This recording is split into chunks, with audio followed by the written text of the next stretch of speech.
It's like a sesame whole wheat bagel, but sourdough. This is a sesame wheat bread. It's got as much sesame on the inside as it does on the outside. It's sweetened with a little bit of honey. It's a sourdough process. The link's down there in the description for the video. Come along, let's make this bread. I'm gonna put my container on the scale. Now, you can mix this in a mixing bowl, but the reason that I like to mix in this container is that once I have everything in there, the dough, after folding, is gonna rise at sort of a measured rate, and it's gonna allow me to see how fast is the dough moving. When is it gonna be ready for the divide? So I really like a container like this with sort of square sidewalls, which can show me the rate of rise of the dough. This is a great tool for bread making, and it comes with a lid. You snap that thing on there. It's what I use at home. It's really all I use at home. I don't ever really mix so much in a mixing bowl. I'm gonna go in with my water. And then I'm gonna add my sourdough culture. We fed this relatively recently, and it's good to go. It's a small amount because this dough is gonna rise for a long time, right? This has got a little bit of honey. Honey and whole wheat, they're kind of like match made in heaven to me. It's like they just kind of belong together. I'm using a little bit here for a slight amount of flavor, but also to support browning. It's gonna help the loaf take deep color in the oven. I've got my sesame seeds, salt goes in. This has a lot of whole wheat in it. And the reason that I'm using whole wheat, it's really about the flavor. It has the bran layer, which is where the sort of minerals are more concentrated, brings a lot of flavor to this. It also supports good fermentation. I'm using bread flour. It's sort of super powered, right? It's gonna help us achieve a loaf with great volume, lots of strength in bread flour, a little bit more than all purpose. I'm gonna start with the handle end of a wooden spoon and just give it a little stir. This is a recipe that's in this new book, The Big Book of Bread, which I love so much. This is a recipe that I wrote, and we're not really using a mixer so much for the development or strengthening process for the dough. We're using time and folds, right? So I'm mostly there. So what I'm gonna do at this point is I'm gonna switch to my favorite right-hand tool, which is this flexible scraper. Scrape down the sides. I wanna make sure that every bit of this flour is incorporated. What I like to do at this point is I switch to a wet hand and I go into the dough. I'm just doing this sort of folding process just to make sure that everything's incorporated. And we're gonna give it a little bit of a rest, and then we're gonna come back and do a series of folds before we sort of put it to bed for the night. And then hopefully, if everything goes well, we'll come back to a well-risen dough. So I'll see you in about 15 minutes for some folds. All right, first fold. Dough has had 15 minutes, and like much of bread making, don't be too uptight about that, right? If it's only been 10 minutes, or if it's been 25 minutes, or even 30 minutes, it's flexible. It's supposed to easily fit into your day. So don't set a 15-minute timer and scold yourself if you're not right there for the fold. I'm gonna do a bowl fold, right? So with a wet hand, reaching into the container, grab a corner, stretch upwards, press to the center, and just work your way around the container. Just stretching and pressing, right? And you'll feel the dough, it gets a little tuggier.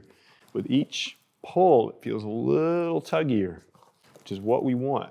Gorgeous. Power of bread flour in action. Put the lid back on, another 15 minutes, we'll come back and fold it again. What? That's it, 15. All right, so we're at the second fold, and the dough, even just visually, is already starting to smooth out a little bit, which is what we want. Working your way around the outside of the mass, again, stretching up, pressing to the center. When you do the little things right, from scaling to using good ingredients, the big things come together. The dough is happy, which is a big thing, right? Great. So cover it. We'll see you again in 15 minutes. We'll be back.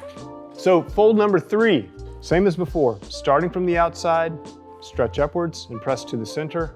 Like slightly beginning to take on some sort of marshmallowy characteristics, which I really like to see.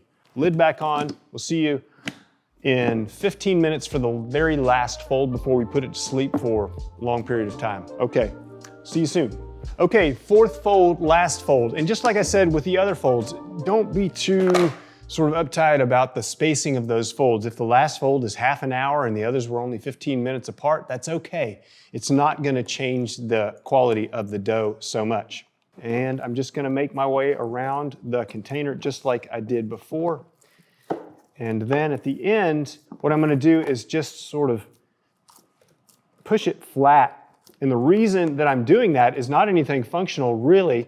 It's just so that I can sort of see what the level of rise will be at the end of proofing or bulk fermentation.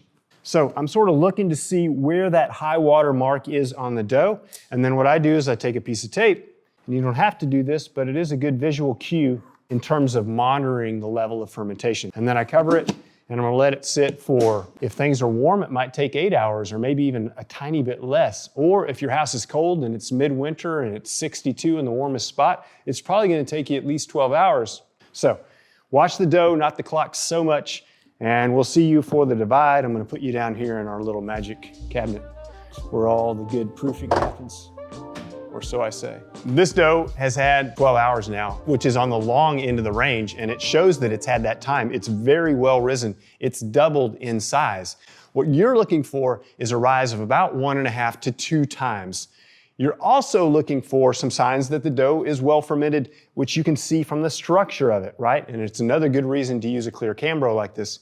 Taking the top off, I can also see some additional signs that we've got good fermentation. I see some bubbling on top. This dough is very happy. I'm gonna start with a little bit of flour on top of the dough because I want this to come out of the container in one fell swoop. I don't want it to rip or tear as it comes out of the container. At this point, I'm trying not to tear the structure of the dough. I'm trying to honor all the work that we've done with good fermentation. I'm gonna take my flexible scraper, my right hand, and I'm just gonna go down the side a little bit, making sure that the dough is released from the container, okay? The dough should be pretty well released from the container. We can go ahead and dump it out. Actually, you know what? Make sure that you got a little bit of flour here. And as always, I'll show you again, I'm not working on a bed of flour, you know? I don't really want to work on a heavy bed of flour. I want to work on a lightish sort of dusting of flour here. And if I've scraped the sides well, the dough should just sort of fall out in one fell swoop. Beautiful structure here, beautiful air bubbles, happy dough. We need 2 even pieces, small amount of additional flour on top, just enough so that the bench knife doesn't stick. When you're dividing, look at the mass, subdivide with your eyes into 2 even pieces, and try and get as close to that as you can. We don't necessarily want like one loaf that's a single piece of dough and then another loaf that's got like 20 different pieces sort of balled together, right? We'll have more beautiful bread if we start with a mass of dough that's intact. So I get kind of close and see, okay, see how close we can get here. I think that one's a little heavy, but we'll see what I got here. Yep, a little heavy, good to go. And now what we need to do is give a little bit of a round pre-shape. On a lightly floured surface, I'm gonna work my way around this massive dough. Stretch gently, press to the center. I'm not really putting hardly any force onto that. It's only the pressure required to get that to seal. And then this is my seam side, right? Looks like a mess a little bit, but if I turn it over, I've got a nice, smooth round of dough. Done. Come back over here and let's see it again. Outside to inside. If the dough feels sticky, don't touch the sticky part, right? We've got a nice dry surface down here with a little bit of flour on it. So you'll notice I'm not grabbing the top side of the dough where it might be sticky. I'm grabbing the underside. Turn it over, and that's basically done. I'm gonna let these relax a little bit, and then I'm gonna come back and shape them as ovals after about 15 minutes. During that rest, go ahead and cover them. It's just a short period of time, so I'm not too worried about them drying out. That would be funny, right? While your loaves are resting, get your bannetons ready and also prepare a seed tray. Let me show you how to do that. We're gonna put a sesame seed crust on this loaf, and I want those seeds to cover absolutely every square inch of that visible loaf. So the way I'm gonna do that is I'm gonna make what's called a seed tray, which begins with a towel, which I'm gonna get super wet. So it's wet, now watch this. It's called the squeeze. Patented method right there. And the second part of the seed tray is seeds. And all I would say about this is just be really generous. Anything that's not picked up by the loaf can go right back in the container and you can use them again. Seed tray is ready. That's all you had to do. So, small amount of flour on the bench. Go over here and grab one of my well-relaxed doughs. They're soft. They've sort of regained a slight amount of that marshmallowy quality that we want. And I'm gonna turn it so that it's seam side up. I'm gonna give it sort of a slight east-west stretch and pat. I'm gonna fold to the middle a little bit and press gently to seal. Press gently to seal. At this point, I'm just gonna make sure that I'm not adhered to the bench. So if I am just a little bit, I just go grab a tiny amount of flour and come back. And now all I have to do is literally roll this down, only using the weight of my hand basically to press to seal. I'm not sticking my fingers into the dough. I'm being somewhat gentle here still, okay? And I do it again.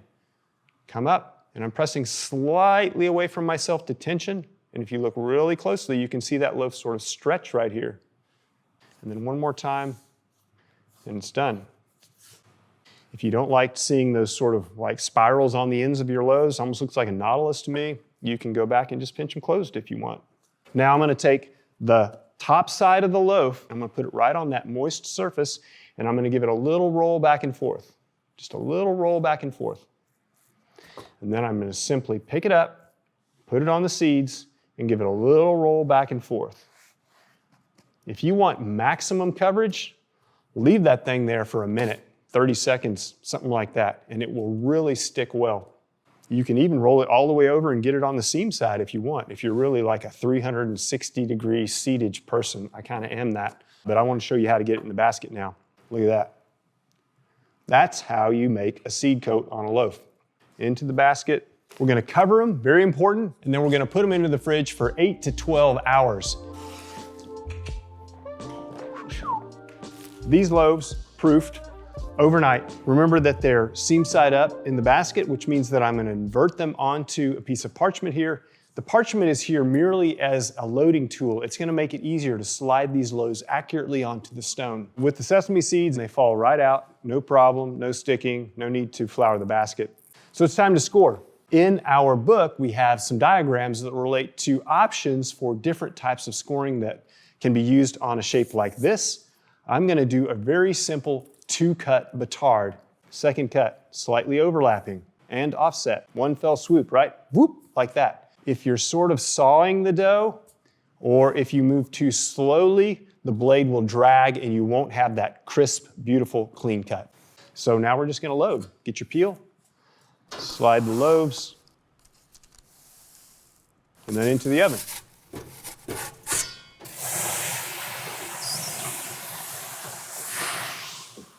Load the loaves, steam the loaves, get that door open, get the loaves in, and get the door shut quickly so that all of that steam that we've generated is held within the oven.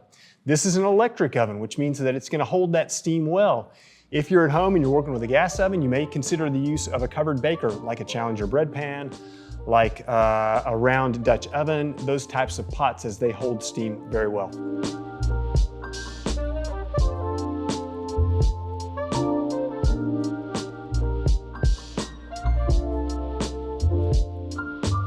That amount of openness to me is about perfect. Delicious.